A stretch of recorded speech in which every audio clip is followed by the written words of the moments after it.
How do you determine if a woman is wife material or fuck material?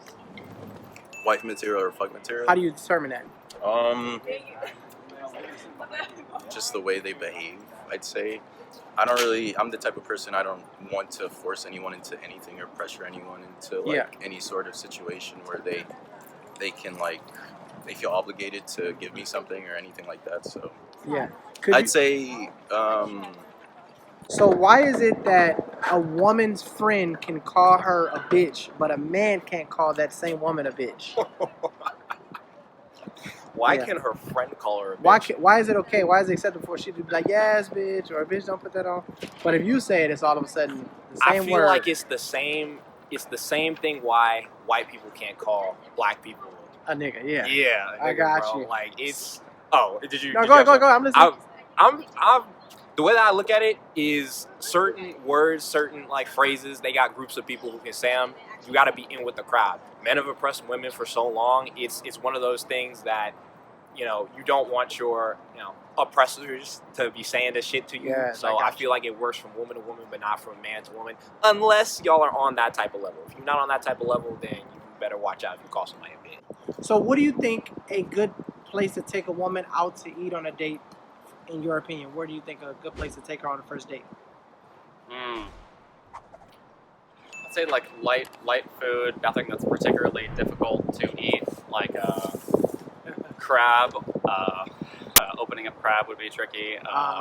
You don't want to embarrass someone with sushi if they're maybe less familiar with chopsticks. Mm-hmm.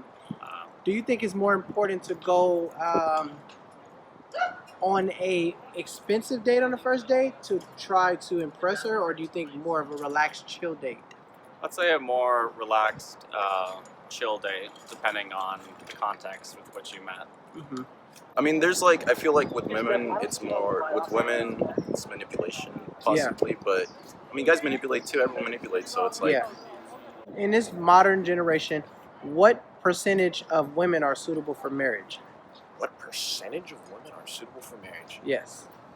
Whew, I came out of a relationship that she was suited for marriage, but not for sexual relations. So okay, explain that. My answer, she was not ready for sex, and I was. So it really opened my eyes to a lot of the people who may be ready for marriage, may not be, may be ready for sex, may not be. So it's dude, if you would have asked me 2 years ago, I probably would have said maybe 90%. Now I say who are suitable and ready for marriage, I would probably say somewhere about 60%, maybe 70%.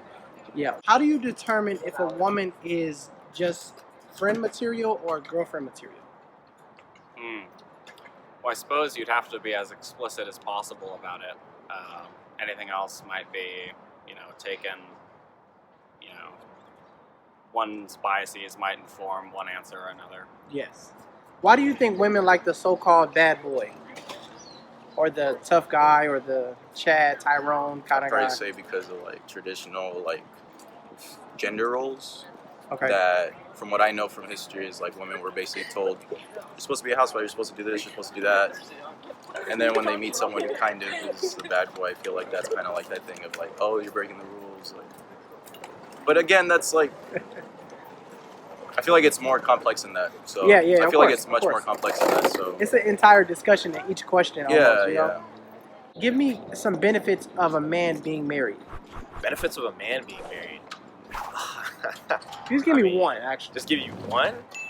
One benefit. The best one? Any benefit for a man to get married. I'm sorry, sex. That's. But you don't have to get married to have that. You don't. But I would argue that it's better. Why so? I feel like, at least for me personally, the bond that you have with the person, funnily enough, I'm in an open relationship right now. In today's society, are you more likely to see physical abuse from a man to a woman, or verbal abuse from a woman to a man? Just in general?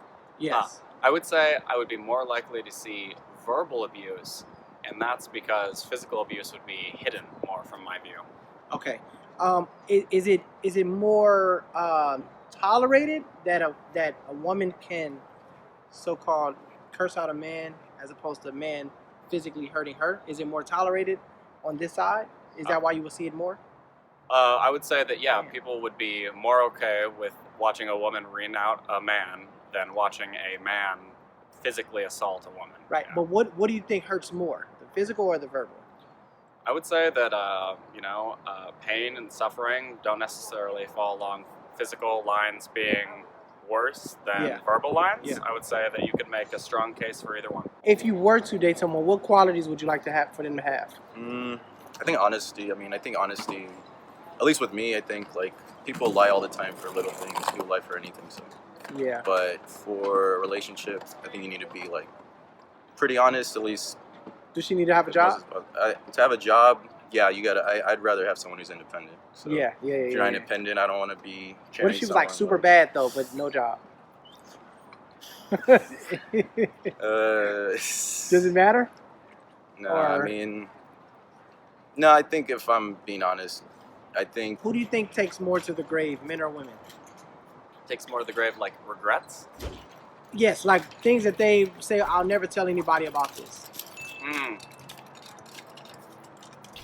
Well, that's a real tricky question, you know? I would say, like, on the surface, I would imagine that society doesn't necessarily give a lot of avenues for women to, be respected and sharing their experiences. That's gradually changing. Although I think that there's a lot of guys also that hide very much of their personality behind certain stances and postures. Yes. And I think that it would be really hard to tell, but I think everyone would probably bring a lot to their Yes. grave. Like, I'm trying it out. I pretty much like it, but I know my end goal is to be with somebody for the rest of my life. And I think, although I can go and have sex with as many people as I want right now, and it's cool, I think that whatever bond I'm going to be building with that next person is really going to mean something to me in a way that no other person can really give me. so. Would you let her not work if she was your exact type, like the woman you wanted? Would you be okay with her not working? Depends on what she did.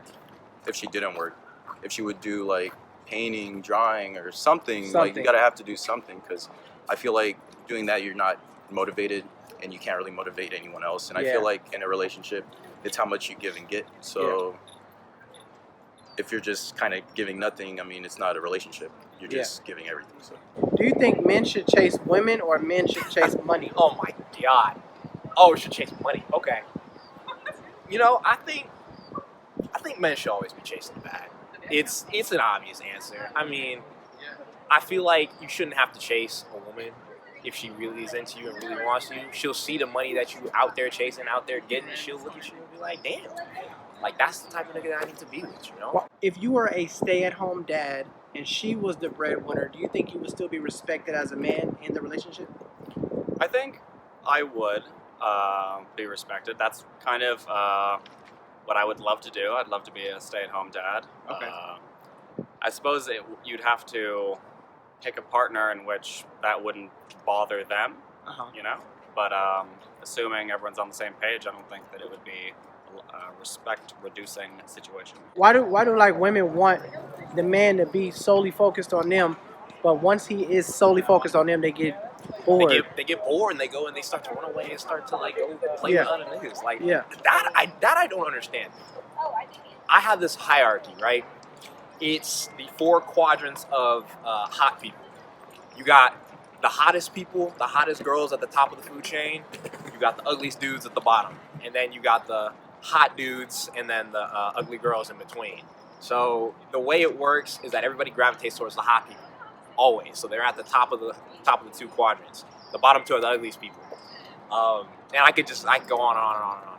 But in terms of chasing people and all that, everybody wants to be with the hot people. And once women get with men, and they start using up their usefulness, I guess, or they start getting bored when they start playing around, for some reason it's always, I need to go find the next greatest thing, the next thing that will hold my attention. And it's not necessarily just for women, but I notice it a lot more